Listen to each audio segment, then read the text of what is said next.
Hello students, अब हम exercise 1.4 का क्वेश्चन 3 सॉल्व करेंगे। तो क्वेश्चन 3 आपका फिल इन द ब्लैंक्स।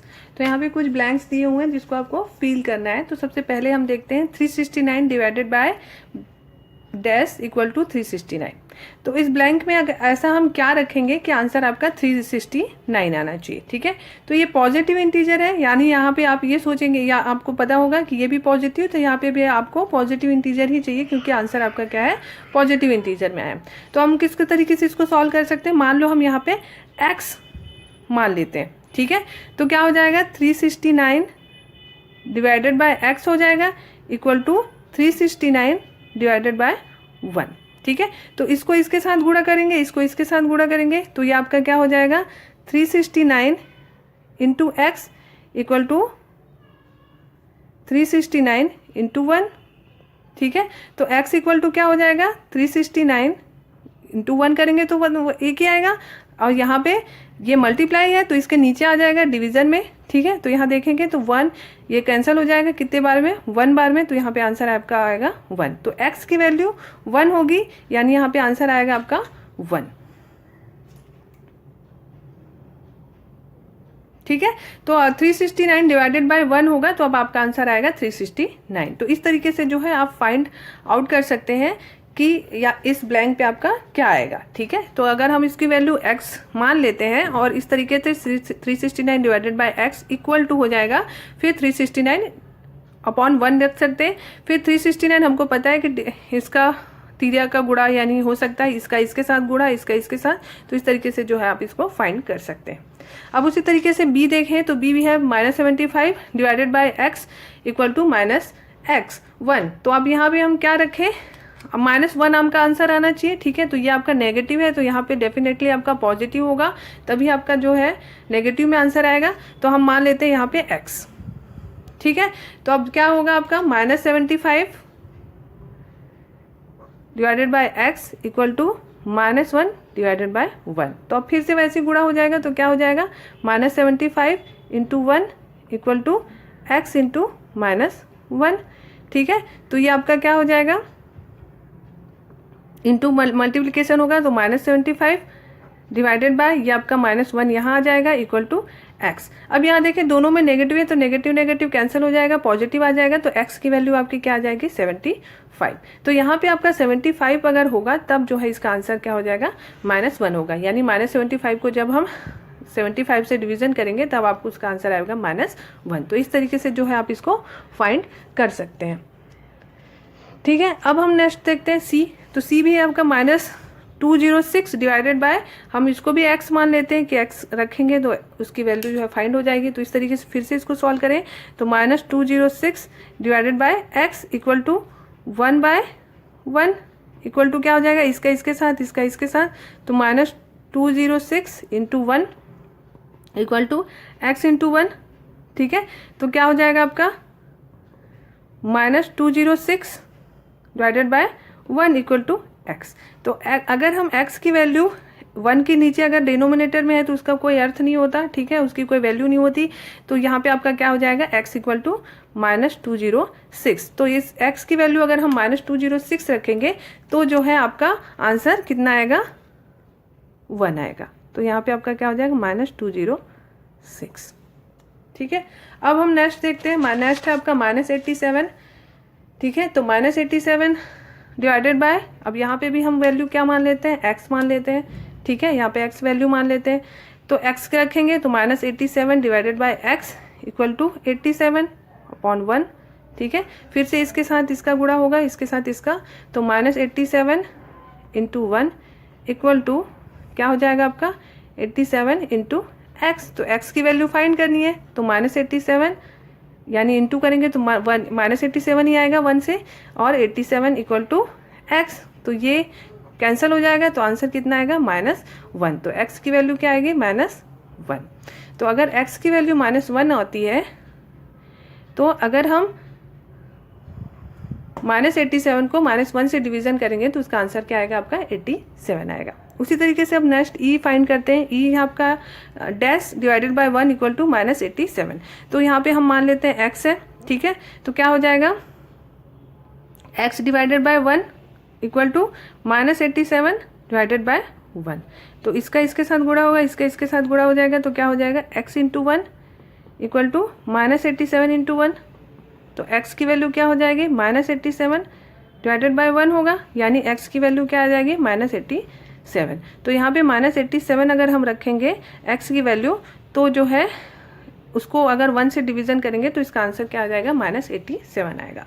उसी तरीके से f देखें, f की वैल्यू भी हम x मान लेते हैं, तो x divided by 48 equal to -1 divided by 1।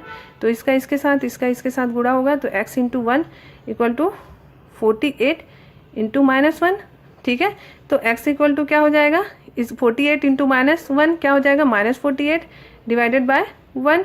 तो x की वैल्यू जब अगर हम अब x को 1 को अगर -48 से डिवीजन करेंगे तो -48 ही आएगा। तो x की वैल्यू अगर हम -48 रखेंगे तो उसकी वैल्यू और उसको डिवीज़न उसका डिवीज़न 48 से करेंगे तो उसका आंसर क्या आ जाएगा, -1 आएगा, ठीक है। इसी तरीके से हम नेक्स्ट क्वेश्चन देखें, तो नेक्स्ट है आपका 20 डिवीज़न ब्लैंक इक्वल टू -2। तो यहाँ पे भी हम x की वैल्यू x मान लेते हैं, तो 20 divided by x equal to -2 division divided by 1। तो इसका इसके साथ मल्टीप्लाई होगा, तो क्या हो जाएगा आपका 20 into 1 equal to x into -2, ठीक है। तो ये आपका क्या हो जाएगा, 20 ही होगा, और -2 यहाँ पे आपका ट्रांसफ़र हो जाएगा और इक्वल टू x आएगा। तो यहाँ पे 2 1 जा 2 और 2 10 जा 20। तो ये माइनस में है तो ये भी आपका माइनस में होगा, ठीक है। तो ये आपका क्या हो जाएगा, x की वैल्यू हो जाएगी आपकी -10, ठीक है। तो यहाँ पे अगर हम -10 रखते हैं x की वैल्यू, तो उसका आंसर आपका क्या हो जाएगा, -2 आएगा, ठीक है। क्योंकि अगर आप यहाँ पे माइनस हो, या फिर आप इसको इस तरीके से भी लिख सकते थे 20 इंटू -1/2, आप इस तरीके से भी इसको लिख सकते थे। तो ये आपको जब मल्टीप्लाई करेंगे 20 इंटू -1 तो आपका क्या आ जाएगा, -20/2। तो इस तरीके से भी आपको आंसर मिल जाएगा, ठीक है। अब उसी तरीके से h सॉल्व करें, तो h को भी हम x मान लेते हैं, ठीक है। तो ये क्या हो जाएगा आपका, x divided by 4 equal to -3, ठीक है, डिवाइडेड बाय 1। तो इसका इसके साथ मल्टीप्लाई होगा, इसके इसके साथ मल्टीप्लाई होगा, तो x into 1 equal to -3 into 4। तो क्या हो जाएगा, x इक्वल टू हो जाएगा -3 इंटू 4 मतलब 12 होगा, और माइनस में आंसर आएगा तो -12। तो x की वैल्यू अगर हम -12 रखेंगे तो जो है उसका डिवीज़न अगर 4 से करेंगे तो आपका आंसर आएगा -3। तो इस तरीके से जो है आप इस जो ब्लैंक है उसको फिल कर सकते हैं। ये आसान तरीका है जो आपको कभी भी कंफ्यूज नहीं करेगा। अगर आप x मान लें, ठीक है, और इस तरीके से जो है आप इसको सॉल्व करें, जैसे 369 डिवाइडेड बाय x आप मान लेते हैं, तो ये आपका नीचे हो जाएगा इक्वल टू 368। हमको पता है कि इसका इसके साथ और इसके इसके साथ मल्टीप्लाई होता है, इक्वल का चिन्ह लगेगा, और इससे जो है आप x की वैल्यू फाइंड कर सकते हैं, ठीक है। तो इस तरीके से जो है ये आपका क्वेश्चन 3 सॉल्व होगा। अब हम क्वेश्चन 4 सॉल्व करेंगे। तो क्वेश्चन 4 है आपका, right 5 pairs of integers a b such that a divided by b equal to -3, ठीक है। One such pair is 6 and -2 because 6 divided by -2 equal to -3। तो यहाँ पे आपको 5 पेयर बनाना है इंटीजर्स का, ठीक है, जिसमें a divided by b equal to -3 आना चाहिए। उन्होंने एक एग्जाम्पल भी दिया हुआ है, जैसे 6 अगर आप 6 डिवाइडेड बाय -2 करते हैं तो आंसर -3 आता है। तो आप यहाँ पे ध्यान देंगे कि 2 इंटीजर्स में 1 इंटीजर आपका क्या होना चाहिए, माइनस होना चाहिए, ठीक है। तब जो है उसका आंसर आपका किस में आएगा, माइनस में आएगा, ठीक है। तो जैसे क्वेश्चन में दिया हुआ है कि a divided by b equal to आपका क्या है, -3, यानी आप इसको इस तरीके से लिख सकते हैं, ठीक है, जहाँ पे आपका एक एग्जाम्पल दिया हो। तो ऐसे हमको 5 पेयर बनाने हैं। तो 5 पेयर में हमको ये ध्यान रखना है कि एक इंटीजर पॉजिटिव होना चाहिए और एक इंटीजर आपका नेगेटिव होना चाहिए। तो ऐसे कौन से नंबर्स हैं जिसको डिवाइड करने से -3 आंसर आएगा, ठीक है।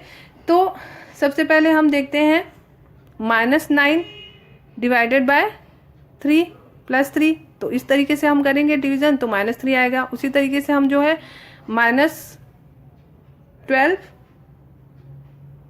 डिवाइडेड बाय 4, तो यहाँ पे भी आपका क्या आएगा, -3 आएगा, ठीक है। वैसे ही अगर हम करें 15 डिवाइडेड बाय -5 अगर करें तो भी जो है आपका आंसर क्या आएगा, -3 आएगा। इस तरीके से मैं इसको लिख देती हूँ, 9 डिवाइडेड बाय 3 इक्वल टू क्या हो जाएगा -3, ठीक है। वैसे ही -12 डिवाइडेड बाय 4 इक्वल टू -3, यहाँ पे भी 15 डिवाइडेड बाय -5 इक्वल टू क्या हो जाएगा -3, ठीक है। उसी तरीके से आप जो है इसको लिख सकते हैं, और 18 डिवाइडेड बाय -6, ठीक है। तो ये आपका क्या हो जाएगा 18 डिवाइडेड बाय -6 इक्वल टू -3, ठीक है। वैसे ही आप जो कर सकते हैं 21 डिवाइडेड बाय 7 इक्वल टू क्या हो जाएगा -21 डिवाइडेड बाय 7 इक्वल टू -3। इस तरीके से जो है आप बहुत सारे पेयर ऐसे बना सकते हैं। जैसे ये यहाँ पे 5 पेयर्स की बात हो रही है, इसलिए मैंने 5 पेयर्स बनाए हुए हैं, जिसका आंसर आपका -3 आना चाहिए। तो यहाँ पे बस ये ध्यान रखना है कि आपको कोई एक इंटीजर जो है पॉजिटिव लेना पड़ेगा और दूसरा इंटीजर नेगेटिव लेना होगा, जो एक दूसरे को डिवीजन करने पर माइनस जिसका आंसर 3 आता हो, ठीक है। तो इस तरीके से जो है ये आपका क्वेश्चन 4 सॉल्व होगा। Thank you.